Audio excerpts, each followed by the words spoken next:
Shloimy Klein, 189 Chicago. First, I'd like to address an issue that is right across the street of my home. It's Evergreen Plaza. Just finished a new shopping center, no sidewalks. They must probably got this waiver way back in 2016. The property is owned by Mizrahi, and it's going to be managed by Committeeman Lichtenstien.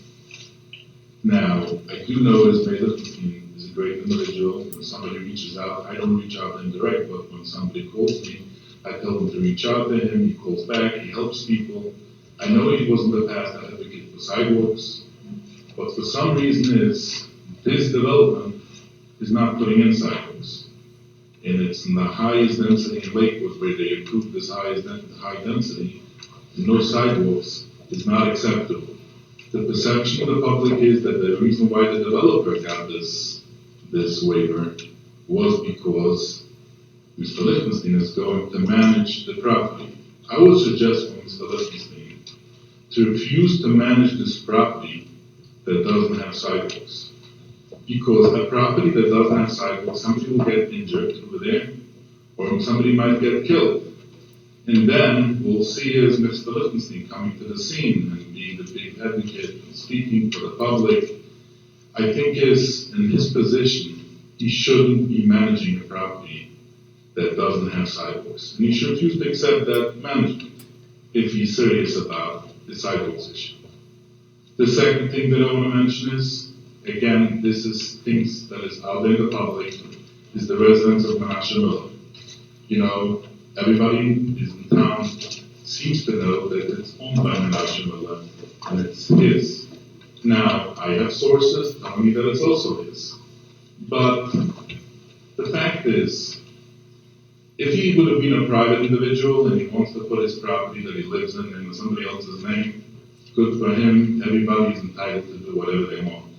But when you're in public office and you spend millions of dollars, you're in charge of millions of dollars in public funds, especially as I was by that meeting that they spoke about government bids and everything, it seemed like he knew more how to do the bids than your purchasing agent. That's how it came across. I'm not saying that's how it is, but that's how it looked.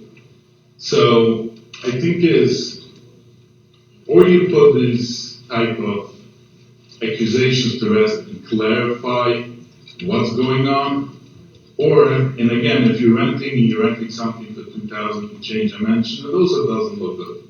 You know, if you were in public office, you should have dealt with this thing. I don't have a problem that you don't have the house in your name or you're renting it for cheap, but when you're in public office, and I'm giving you the opportunity over here to clarify it. You want to plead the fifth and not say anything, it's your choice. What I think is, I'm giving you the opportunity to clarify to the public that you're straight and you're open and you're not hiding anything and especially is when you're dealing with public funds, the public is requesting that. That is the law, that any public official has to clarify his assets. There's a reason for that.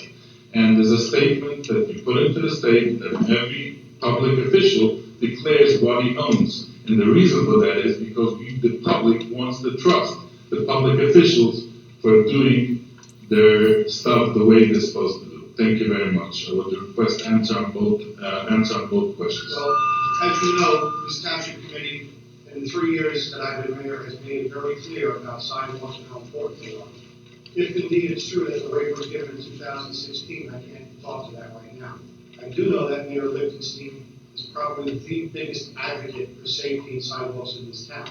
And it's not something that we would go to the planning board and say do or don't do. That's a decision that they make, and we've made clear over the past 3 years just how important sidewalks are to us and how there should be very few, if any, waivers given. Right? And Menashe sitting next to me, I've known him for almost 20 years now. You know, people keep coming up with these wild accusations, but all I can tell you is that the man sitting next to me is a lieutenant colonel in the United States Air Force. And he's gone through more background checks than anybody that I know. And I put my faith in the United States Air Force to uncover anything except for unnamed sources who may or may not suggest this is an improper relationship. Both of these people, who I know very well and consider friends, do nothing but whatever they can to make sure that the people in this township are safe, have a good place to live, and a vibrant future in front of them. So if you have specifics, please.